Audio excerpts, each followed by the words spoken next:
I used to own a little land out in the country, and I had me some chickens besides my other menagerie of animals. I had about a dozen of them, and I put them in a pen, feed them every day, and get eggs, and had one rooster. So one day I come home from town, and I look, and there's about a half a dozen dogs out there packed up, and they're after my chickens everywhere.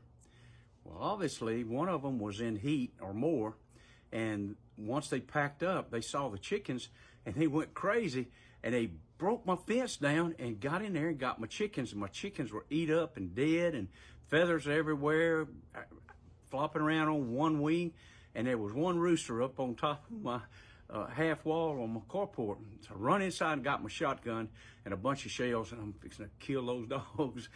I ran outside, and I stopped. I don't know. It was the strangest thing. I shot up in the air, and the dogs took off. So I went around, and I thought, I'm going to get rid of these chickens. They're hurt. They're bad. I'm not going to try to eat them. So I killed the rest of the chickens, and I came back to the carport and killed that rooster who was really bedraggled. And I looked back on that, and I thought, well, I could have killed the dogs. That was my intent. But when I got out there, I couldn't do it. I knew all those dogs, and I knew my neighbors' dogs, who they belonged to. And they were nice dogs. Well, when they got packed up, I guess they just went crazy. And the person that took the hit was me. But I decided that I would rather kill my own chickens than I would have my neighbors mad at me. I could have gone to each one of them and said, look, your dog came over to my house. You should have had him pinned up and killed my chickens. I could have done that to each one of them. And I got to thinking, well, they probably said you should have built a better pen, or you should have built a hen house.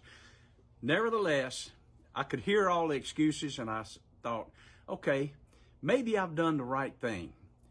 I didn't want to take vengeance on the dogs, so I took vengeance on the chickens that had already had vengeance taken on them and eaten up and killed.